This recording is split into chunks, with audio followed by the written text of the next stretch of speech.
A'udhu billahi minash shaitanir rajim. Bismillahir rahmanir rahim. We seek refuge with Allah from the accursed shaitan. In the name of Allah, the most gracious, the most merciful. Everything that I say that is a benefit. All credit is due to Allah subhanahu wa ta'ala. Anything that I say that is of error or misguidance is on me.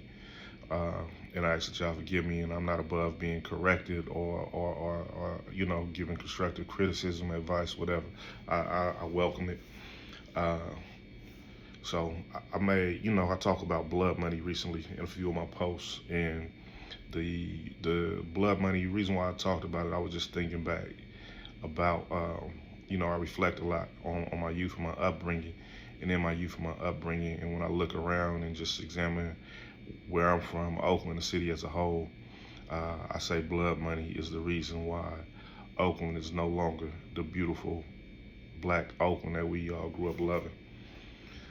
And so I grew up, my dad was in the game. He sold dope. So I saw it in my house as a child. Like, I was young. I was like, some of my first memories is triple beam scales and, shooting dice with my pop's friends, razor blades and mirrors, the filters, I seen all this growing up. So for every child, especially for the sons, for me, my dad was my hero. My mom never, even though I only lived with my dad possibly like 1 year, in my adolescence, he was my hero. My mom never talked bad to me about my dad, even though he wasn't there or present, so third grade, I'm going to Stige in Richmond, and my mom is like, you want to go live with your dad? And of course, I said, yeah, I'm excited, I'm about to go live with my pops. So fourth grade, I lived with pops, 10th Ave, going to Bella Vista in Oakland. That year, I was like the privileged kid. I had friends. Had money. My pops made sure I had some money in my pocket. When we go to the store, I'm buying now laters for everybody, lemon head. I got quarters for the video games for everybody. So I had that privilege when I was, that year staying with my pops until one day. You know what I'm saying? I'm getting out of school. I'm walking home, and as I'm coming up the stairs, it's white guys in suits, like lined up on the staircase. And I walk right by them, and I'm naive, I don't know. I walk right by them, I go in my room, and at this time, I got an Atari 5200. I'm sitting in my room, I go to my room, turn on my Atari. I'm playing, I don't know what I'm playing games, and I just hear boom, loud noise at the door, boom. I hear people yelling. I had a toy box in the closet, my size and the size of my toy box. I was able to jump in the toy box and hide. When I jumped in the toy box, I'm hiding in the toy box. I hear my dad yelling, my son is in the room, my son is in the room. And so, they open up the closet door, and it's a policeman, holding a gun at me, gun in my face, as I come out the closet, get to the living room. My dad is handcuffed on the couch, and my dad is handcuffed on the couch, and whoever he was with, is handcuffed. He turned out to be the dude that he was doing business with, turned out to be a confidential informant, a snitch. So the life that I had living with my dad, that privileged life, it came to a halt real fast. It was, it was beautiful for a year, and then the case just destroyed everything.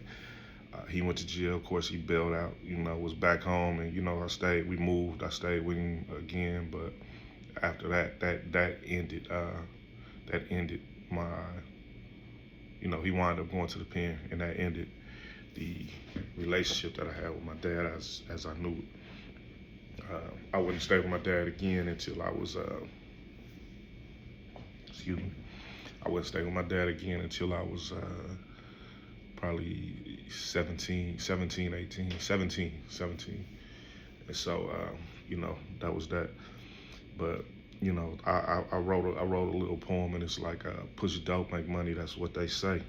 But see me, myself, I don't see it that way. I seen dope in my house when I was only 10, playing video games, got my dope kicked in. Toy box in my closet, I jumped in it and hid. Pops yelling down in the room with my kid. Next thing you know, I got a gun in my face. Police signaling that the house is safe. Handcuffed on the couch. My pops in a snitch. Police running through the house, tearing up. Now pops was my idol, want to be just like him. One of the reasons I'm here. Plus I look something like him. First time since a baby that I live with my pops. Life he was living brought all that to a stop. So that's that influence and impacted. What I'm saying, my thoughts on the blood money. I seen it growing up. So I seen the good, what appeared to be good. All the material accolades that come with having money. I saw that, and on the other hand, my mom, she was using drugs, and unbeknownst to me, my dad was using drugs too, but it just didn't impact him the same way that it did my mom. My dad was still able to, uh, uh, live quite like a normal life with his drug addictions. But with my mom's, it was different. I saw, like, I experienced and saw homelessness, no food in the fridge, no telephones, no PG&E. These are the experiences that I experienced as a result of my mom's addictions with drugs. And it wasn't just me. I have a younger brother and sister too that were in this situation. The biggest difference between me and my brothers and sisters were that I had my dad's side of the family. When it got bad, I was able to leave. I could cut and go to my grandparents' house or my cousin's house or my aunt's house, and I would feel bad because I was able to remove myself from that situation in that time, in those time periods, but my brother and sisters were still stuck there. So I saw both sides of the game. When I looked at it, I looked at, okay, this is the harm, this is the destruction. People are, the stuff is, the stuff that we put in our neighborhoods is making it hard for kids to be kids. Because instead of being kids, we worried about where we gonna eat or what we gonna eat. We worried about if we gonna have a place to stay. We worried about adult issues as children. And so while we should be focused on education in school, we are focused on surviving. And so we focus on surviving. And so, like, my experience with my mom is the reason why I cannot watch. There's certain episodes of Snowfall that I can't watch. I have flashbacks, and it's kind of like it brings up things in trauma that I thought were not connected to at all. It makes those memories of my childhood in those situations like it feel like it just happened yesterday. It renews them. So Snowfall is kind of like it's real. Snowfall is kind of like it's a real show, and so based on seeing both sides of the game, I made a decision after getting in the game for a few years. I wasn't staying with my dad, but my dad came and picked me up one weekend, and just dropped me off in East Oakland. Took me to 92nd and Olive, right behind Booker's, and dropped me off. He was like, "Hey, these your cousins," so I'm out there, and then pulled off, and so I'm out there on 92nd, and I'm just hanging with my cousins. But it was other people that was like, "Man, your parents know you out here, get your money." I'll be trying to hide it from my mom. I was running into that kind of energy. But I wasn't a hustler. I was out there just hanging with my cousins. I wasn't really trying to get no money at that point in time. I was just spending time with my family. But it was on the block, it's just a crazy world we live in, man.